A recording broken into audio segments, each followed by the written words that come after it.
أعوذ بالله من الشيطان الرجيم بسم الله الرحمن الرحيم سنلقي في قلوب الذين كفروا الرعب بما أشركوا بالله ما لم ينزل به سلطانا ومأواهم النار وبئس مثوى الظالمين.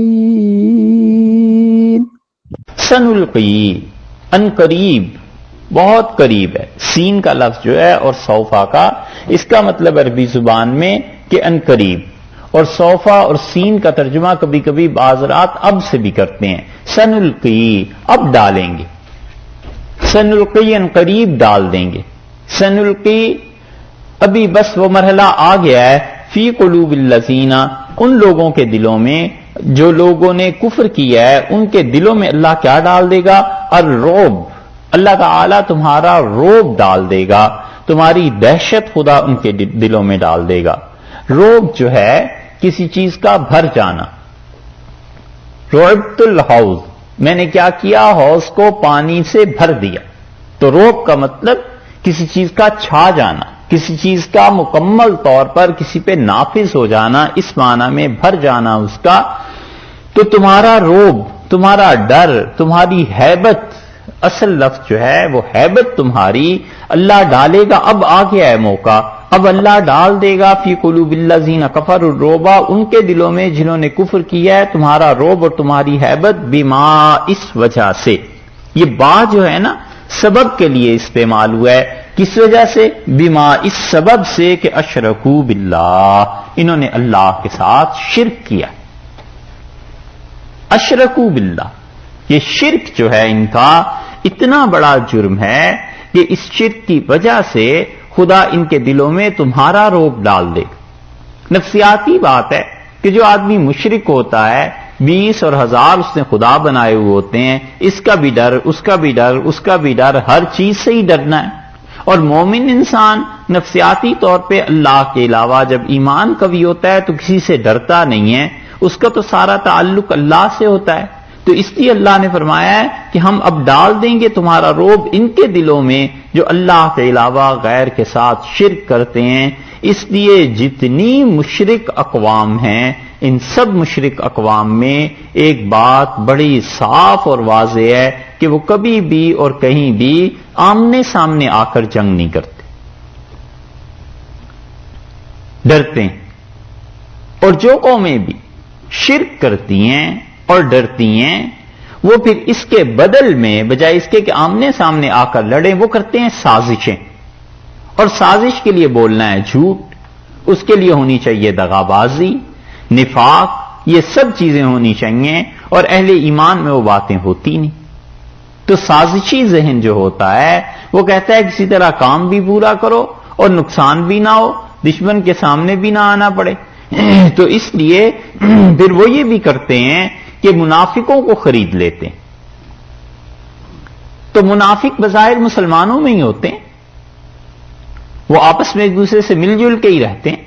وہ منافقوں کا حصہ جو در حقیقت کافر ہوتے ہیں، کافروں کے ساتھ مل کے پھر مسلمانوں پر قابو پا لیتے ہیں، غلبہ ہوتا ہے کبھی کبھی. اللہ نے فرمایا ہم ان کافروں کے دلوں میں روب ڈالیں گے اس لیے کہ انہوں نے شرک کیا، اور انہیں جب منافق مسلمان مل جاتے ہیں تو پھر غلبہ ہوتا ہے. علامہ اقبال نے اپنے ایک سفر کا ذکر کیا ہے، ایسے ہی خیالی سفر جیسے شاعرانہ چیزیں ہوتی ہیں، اور انہوں نے اپنا پیر و مرشد اپنی شاعری ساری میں مانا ہے معروم کو. بہت تعریف معروم رحمت اللہ علیہ کی کرتے ہیں. وہ کہتے ہیں ہوتے ہوتے میرے شیخ مجھے لے گئے سیاروں کی سیر پہ. انہوں نے کہا یہ زہرہ ستارہ ہے، چلو تمہیں یہ دکھاتے ہیں، یہ مشتری ہے. پھر ہوتے ہوتے جب زحل میں پہنچے وہ بھی ایک ستارہ تھا، اور پھر ہوتے ہوتے جہنم میں پہنچ گئے تو دیکھا جہنم جو تھی وہ 2 آدمیوں سے بڑی تنگ آئی ہوئی تھی اور کہہ رہی تھی کہ کسی طرح انہیں مجھ سے نکالو، اور میں جہنم جو ہوں ان سے پناہ مانگتی ہوں خدا کی، یہ تو اتنے برے آدمی ہیں.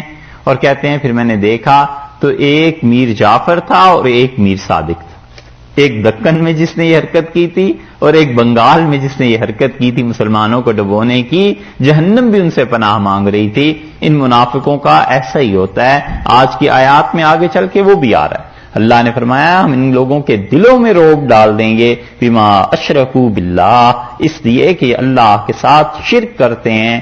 اور امر واقعہ اب تک یہ ہے کہ آپ اگر بالکل انصاف کی بات کریں تو مسلمانوں کے متعلق کافروں کے دلوں میں اب بھی رعب ہے، اور وہ ڈرتے ہیں، گھبراتے ہیں کہ یہ تو مسلمان ہے، پتہ نہیں پاگل آدمی کیا کر گزرے، اور ہم تو اتنا سوچ بھی نہیں سکتے، کر بھی نہیں سکتے، اس لیے ان سے بچتے ہی۔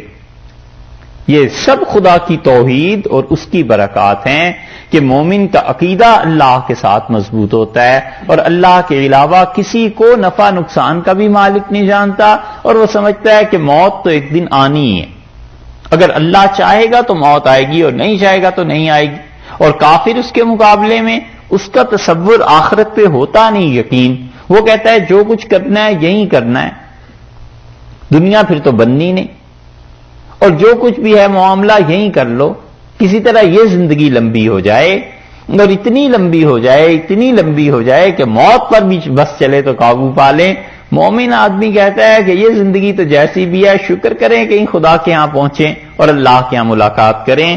اس لیے یہاں پر فرمایا کہ سنلقی فی قلوب الذین کفروا الرعب بما اشرکوا باللہ، ہم اب ڈال دیتے ہیں کافروں کے دلوں میں مسلمانوں کا رعب، اس لیے کہ وہ اللہ کے ساتھ شرک کرتے ہیں، اور شرک بھی کیا کرتے ہیں؟ ان تمام چیزوں کو شریک کرتے ہیں۔ اس سے مراد ان کے سارے معبود ہیں، یعنی وہ معبود کوئی بھی ہوں، اللہ تعالیٰ کے نیک بندے ہوں یا بتوں یا کوئی بھی ہو، ان کو شریک ٹھہراتے ہیں۔ لم ينزل، اللہ نے نازل نہیں کیا اس نے بہی، ان معبودوں کے لیے سلطانہ، کوئی بھی دلیل۔ یہ ہی کی ضمیر جو ہے یہ ماں کی طرف لوٹ رہی ہے، تو ماں سے مراد جب ان کے معبود ہوئے تو مطلب یہ ہوا اس کا کہ وہ شرک کرتے ہیں اللہ کے ساتھ، ماں ان چیزوں کو لاتے ہیں خدا کا شریک، لم ينزل نہیں نازل کی ہے، بہی ان چیزوں کے لیے سلطانہ، ان کی عبودیت کے لیے کوئی دلیل اللہ نے نازل نہیں کی ہے۔ ظاہر ہے کہ شرک کے لیے خدا کیوں کوئی دلیل نازل کرتا؟ شرک کے لیے تو کبھی بھی کوئی دلیل نازل ہوئی ہے، اس لیے ارشاد فرمایا کہ معلم ينزل بہی سلطانہ، کوئی بھی دلیل اللہ نے ان کے لیے نازل نہیں کی۔ وماواہم النار، اور ٹھکانہ ہے ان کا النار، جہنم۔